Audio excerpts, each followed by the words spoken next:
Okay, so Chapter 6, Committee.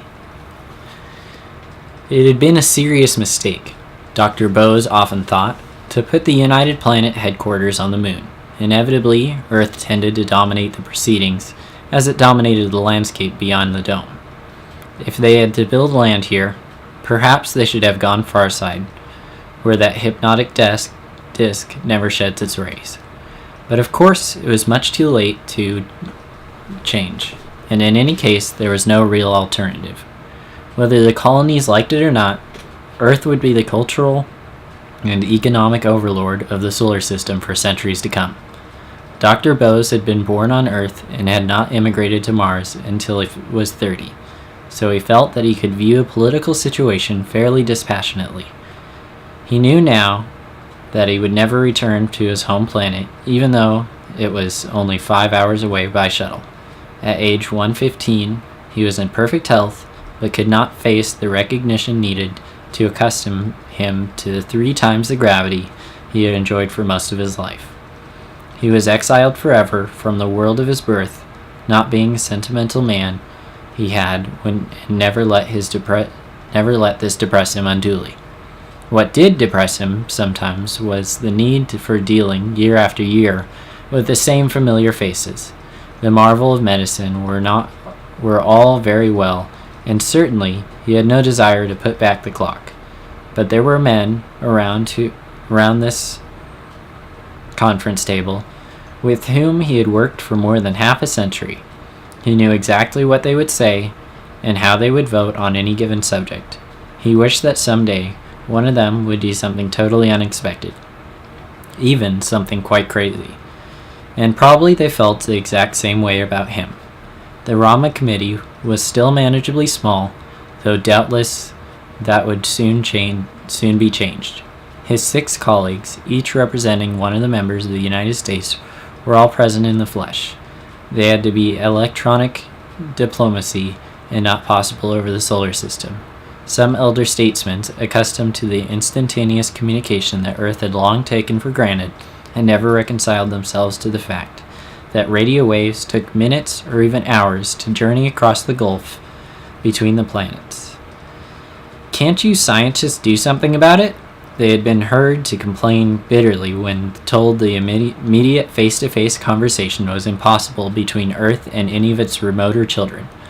Only the moon had barely acceptable 1.5 second delay, with all the political and psychological consequences that implied.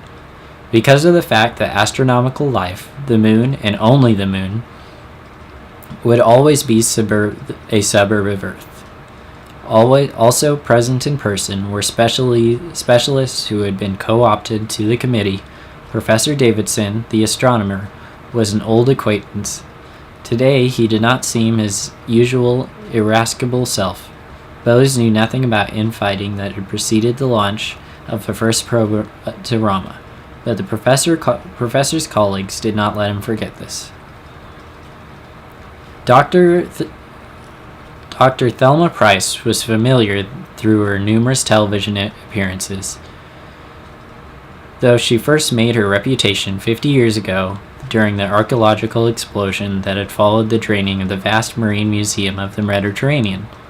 Bose could still recall the excitement of that time, when the lost treasures of Greeks, the Romans, and dozen other civilizations were restored to the light of day. That was one of the few occasions when he was sorry to be leaving Mars. The exobiologist, Carlos Pereira, was another obvious choice. So was Dennis Solomons, the science historian. Bose was slightly less happy about the presence of Conrad Taylor, the celebrated anthropologist, who had made his reputation by uniquely combining scholarships and eroticism in his study of puberty rites in the late 20th century Beverly Hills. No one, however, could possibly have disputed the right of Sir Lewin Sands to be on the committee. A man whose knowledge was matched only by his urbanity, Sir Lewis was reputed to lose the composure only when the great Arnold Toynbee of his age. Only when he was called the great Arnold Toynbee of his age. The great historian was not present in person, however. He stubbornly refused to leave Earth, even for a monumentous a meeting as this. His stereo image, indistinguishable from the real ones, apparently occupied the chair to Bose's right. And, as if to complete the illusion, someone had placed a glass of water in front of him. Bose considered this sort of technological tour de force an unnecessary gimmick, but it was surprising how many undeniably great men were childlessly delighted to be in two places at once. Someone, this electronic miracle produced cosmic disaster. Bose had been at one diplomatic reception when somebody had tried to walk through a stereogram and discovered too late that it was the real person. And it was even funnier to watch projections trying to shake hands. Now, His Excellency, the ambassador from Mars to the United Planets, called his wandering thoughts to order, cleared his throat, and said, "Gentlemen, the committee is now in session. I think I'm correct in saying that this is a gathering of unique talents assembled to deal with a unique situation. The directive that the secretive Secretary General has given us is to evaluate the situation and to advise Commander Norton when necessary." This was a miracle of oversimplification, and everyone knew it. Unless there was a real emergency, the committee might never be in direct contact with Commander Norton. If indeed he had ever heard of its existence, the committee was a temporary creation of the United Planets Science Organization, reporting through its director, the Secretary General. It was true that the Solar Survey was part of the UP, but on the operations, not the science side. In theory, this should not make much difference. There was no reason why Rama Committee, or anyone else for that matter, should not call up Commander Norton and offer helpful advice. But deep space communications were expensive. Endeavor could be contracted only through Planetcom, which was an anonymous corporation famous for strictness and efficiency of its accounting. It took a long time to establish a line of credit with Planetcom. Somewhere, someone was working on this, but at the moment, Planetcom's hard-hearted computers did not recognize the existence of Rama Committee. "The Commander Norton," said Sir Robert Mackay, the ambassador from Earth, "has a tremendous responsibility. What sort of person is he?" "I can answer that," said Professor Davidson, his fingers flying over the keyboard of his memory pad. He frowned at the screen full of information, and started to make instant synopsis. William Thiessen Norson, born in 2077, Brisbane, Oceania, educated Sydney, Bombay, Houston. Then 5 years at Autograd, specializing in propulsion committee to the 2102, rose through the usual ranks. Lieutenant on the 3rd Persephone expedition, distinguished himself during 15 attempts to establish the base on Venus. Exemplary record, dual citizenship, Earth and Mars, wife and 1 child in Brisbane, wife and 2 in Port Lowell, with option on 3rd. "Wife?" asked Taylor innocently. "No, child, of course," snapped the professor before he caught a grin on the other's face. Mild laughter rippled around the table, though the overcrowded terrestrials looked more envious than amused. After a century of determined effort, Earth had still failed to get its population below the target of 1 billion. Appointed Commander Officer, Solar Survey, Research Vessel Endeavor. First Voyager to retrograde satellites of Jupiter.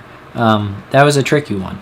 One asteroid mission, when ordered to prepare for this operation, managed to beat deadline. The professor cleared the display and looked at the colleagues. I think we were extremely lucky, considering that he was the only man available at such short notice. We might have had the usual run-of-the-mill captain. He sounded as if he was referring to the typical peg-leg scourge of the spaceways, pistol in one hand and cutlass in the other. The record proved that he's competent. Objected the ambassador from Mercury, population 102, 5,000. 102,500, but growing. How will he react in this wholly novel situation like this? On Earth, Sir Lewis Stans cleared his throat. A second and a half later, he did so on the moon. Not exactly a novel situation. He reminded the Hermanian. Even though it's 3 centuries since it last occurred, if Rama is dead or occupied, and so far the evidence suggests that it is, Norton is in the position of an archaeologist discovering the ruins of an extinct culture. He bowed politely to Dr. Price, who nodded in agreement. Obvious examples are Skyleman and Troy at Mahout and Angkor Wat. The danger is minimal, though the course accident can never be completely ruled out. But what about the booby traps and the trigger mechanisms these Pandora people have been talking about? Asked Dr. Price.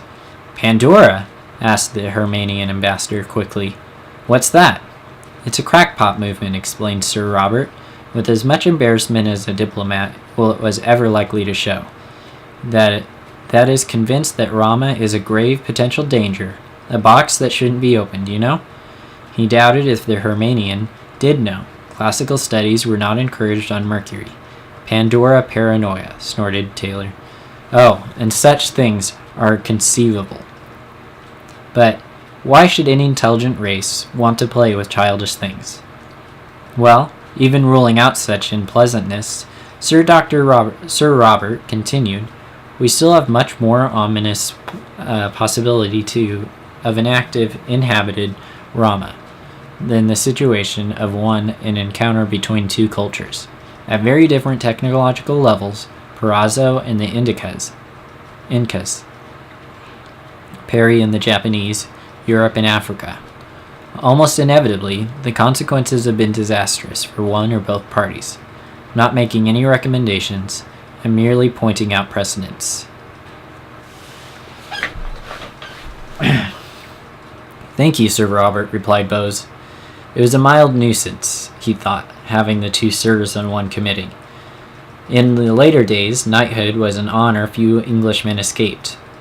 I'm sure we've all thought of these alarming possibilities. If the creatures inside Rama are malevolent, then will it really make the slightest difference what we do? They might ignore us if we go away. What? After they've traveled billions of miles and thousands of years? The argument had reached the takeoff point and was now self-sustaining. Bose sat back in his chair and said little and waited for the consensus to emerge. It was just as he had predicted. Everyone agreed. Once he had opened the first door, it was inconceivable that Commander Norton should not open the second.